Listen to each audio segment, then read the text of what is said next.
আমরা এসেছি BF Shahin college Dhaka থেকে। আমি আয়াত। জ্বালানি সংকট নিরসনে একটি হাইড্রোজেন গাড়ির মডেল হচ্ছে আমাদের এটি। বর্তমানে আমরা জানি যে রাশিয়া ইউক্রেনে যুদ্ধ লাগার কারণে কিন্তু রাশিয়া জ্বালানি উৎপাদনে হ্রাস এনেছে, এজন্য বিকল্প প্রক্রিয়া খুঁজছে প্রায় প্রতিটি দেশই। তো ছোটবেলা থেকে জেনে আসছি যে একটি গাড়িকে বলা হয় কার, কিন্তু কেন আমরা এই ধরনের গাড়িকে ফিউল সেল কার বা ফিউল সেল ভেহিকেলই বলবো? এটার অন্যতম কারণ হচ্ছে এই ফিউল সেলটি, এটি বাংলাদেশে পাওয়া যায় না, তবুও আমি আনানোর চেষ্টা করেছি। এবং এখন যদি আমরা ভবিষ্যতে প্রকল্পিত এই লেআউটটিকে লক্ষ্য করি, এখানে আমরা দেখতে পাচ্ছি ফিউল সেল স্টেক। তার মানে এটি একটি গাড়িতে একটি বা দুটি ফিউল সেল স্টেক আপনার থাকে না, এটি অবশ্যই ভ্যারি করে আপনার গাড়ির উপরে। এবং এফসিভিতে একটা প্যাকেজই লাগবে 30টার। এখন আমরা একটু দেখে নিই যে এটি আসলে সচল আছে কিনা। যেহেতু লাইটটি জ্বলছে তার মানে এটি সচল আছে। এখন যদি আমি এটার সাথে এটা কানেক্ট করে দিই, আমরা বুঝতে পারছি যে এই আলোটা কিন্তু আর একটু বৃদ্ধি পাবে। এমন করেই যদি আমি একটা 30টা একসাথে যদি আমি প্যাকেজে দিই, একটা গাড়ি কিন্তু খুব ইজিলি এটাতে চলতে পারবে। এবং একটি গাড়িতে অনেক জিনিস থাকে, যেমন এটা হচ্ছে টয়োটার রিয়েল মোটর, এটা ইসিইউ ইলেকট্রিক কন্ট্রোল ইউনিট, এটি হলো ফিউজ বক্স, এটা টয়োটার, এটা আমি সব নিজে এনেছিলাম, এগুলো সব রিয়েল, নিজে খুলে এনেছিলাম। আমি বলছি কি এই গাড়িতে আমি ফিউল হিসেবে হাইড্রোজেন ইউজ করব। তো যেমন আমাদেরকে অলরেডি ডিক্লেয়ার করে দেওয়া হয়েছে 2050 সালের মধ্যে কিন্তু জ্বালানি শেষ হয়ে যাবে।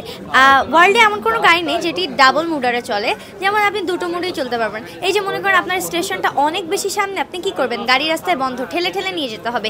এই সমস্যার কারণে কিন্তু রাস্তায় অনেক ধরনের সমস্যা হয়, দুর্ঘটনা ঘটে। তো তখন আমি কি করব? তখন আমি আরেকটা মুডে দিব ইলেকট্রিক মোড।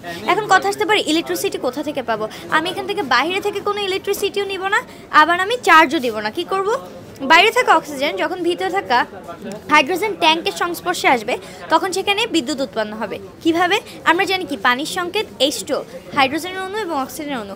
যদি আমরা এটাকে ইলেকট্রোলাইসিস করে ভেঙে ফেলি, তাহলে হাইড্রোজেন আর অক্সিজেন। যদি আমরা এটাকে আবার রিভার্স ইলেকট্রোলাইসিস করি, অর্থাৎ পানি যে তৈরি, যে হাইড্রোজেন অক্সিজেন, এটাকে যদি আবার একসাথে করে দিই, আবার পানি তৈরি হয়ে যাবে।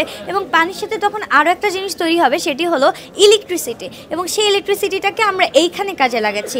আমি বলছি কি no extra sound. No extra sound মানে বুঝাচ্ছে এই যে রাস্তায় সব জায়গায় লেখা থাকে সামনে বিদ্যালয় অতিরিক্ত আওয়াজ করবেন না, সামনে হাসপাতাল অতিরিক্ত আওয়াজ করবেন না। তখন আমি কি করব? ইলেকট্রিক মোটর ইউজ করবো। এবং ইলেকট্রিসিটিটা আমরা এখান থেকে আমাদের জেনারেট হয়ে ইলেকট্রিক মোটরে দিচ্ছি। এবং যে গাড়িগুলো হয় হাইব্রিড বা যে এক্সিও আমরা যেগুলো দেখি, এগুলো অনেক অ্যাক্সিডেন্ট হয়। কেন? কারণ আমাদের গাড়িটা অনেক বেশি লোডেড থাকে এবং অনেক ভারী থাকে। তা আমার এই গাড়ির মজার বিষয়, এই 17টা জিনিস আছে, এখানে অনেক কম। যদি 17টা জিনিসের মধ্যে একটা জিনিস নিয়ে নেয়, 16টা জিনিস হলে গাড়ি চলবে না, 18টা জিনিস হলেও গাড়ি চলবে না। অর্থাৎ গাড়ির থেকে কিছু বের করা যাবে না, গাড়িতে আবার কিছু রাখাও যাবে না। অর্থাৎ এখানে কোনো নড়চড় হওয়ার কোনো সুযোগ নেই। এখন আমি বলছি নো পলিউশন। এখন আমি বলবো যে গাড়ির এক্সিট পাইপ থেকে এখান থেকে কী বের হবে? এই যে আমরা দেখি অনেক ধোঁয়া বের হয়, বায়ু দূষণ হয়, কিন্তু এটার এক্সিট পাইপ থেকে কোনো বায়ু দূষণ হবে না। কেন? কারণ আমরা এখানে ইলেকট্রিক মোটর ইউজ করছি। এবং কোয়েশ্চেন আসতে পারে যে গাড়ির এক্সিট পাইপ থেকে তাহলে কি নির্গত হবে? গাড়ির এক্সিট পাইপ থেকে নির্গত হবে হচ্ছে, আমি যে বলছি যে পানিটা রয়ে যাবে, রাইট, ওই পানিটা কিন্তু বের হয়ে যাবে এক্সিট পাইপ থেকে, এবং এই পানিটা হবে অনেক বিশুদ্ধ এবং শুদ্ধ। এবং আমি বলছি নো চার্জ। বর্তমানে ইলন মাস্কের যে গাড়ি আছে টেসলা, অনেক ধরনের গাড়ি বের হয়েছে যে সেগুলো কিন্তু চার্জিং কার হয়ে থাকে। প্রথমে সময় লাগতো 7 থেকে 8 ঘন্টা, এখন আধা ঘন্টায় হয়ে যায়। কিন্তু আমার এই গাড়িটাতে আপনি ড্রাইভিং সিটে বসে আছেন এবং এটা নিজেই করে নিচ্ছে। আমার এই গাড়ির মূল বক্তব্য হচ্ছে জ্বালানি সংকট নিরসন এবং বায়ুদূষণমুক্ত, দূষণমুক্ত এবং একটি পৃথিবী। এবং গত বছর আমি জ্বালানি সচিব থেকে এটার ফান্ড পেয়েছিলাম এবং বাংলাদেশ সরকার এই গাড়ি নিয়ে কাজ শুরু করেছিল। এবং আপনি যদি চান আমার এই গাড়ি নিয়ে আরও জানতে, আমার এখানে একটা ডকুমেন্ট আছে, এগুলো সব আমি রিসার্চ করে বের করেছিলাম। এফসিভিতে যা লাগে এখানে সব আছে। এবং আমার এই গাড়িটির লেআউটও আমরা নিজেরা বের করেছি এবং গাড়িটির মডেলও বের হচ্ছে। এবং আমার বাবা নিজেও পাওয়ার ইঞ্জিনিয়ার, বাবাই আমাকে হেল্প করেন মূলত। এবং এই গাড়ির আমার মডেলের নাম বের হবে ডওরা মডেল কার। এবং আমি চেষ্টা করব আমার যখন 18 বছর হয়ে যাবে তখন আমি একটা টিমকে নিয়ে এই গাড়ি বাংলাদেশে অতি দ্রুত নামানোর।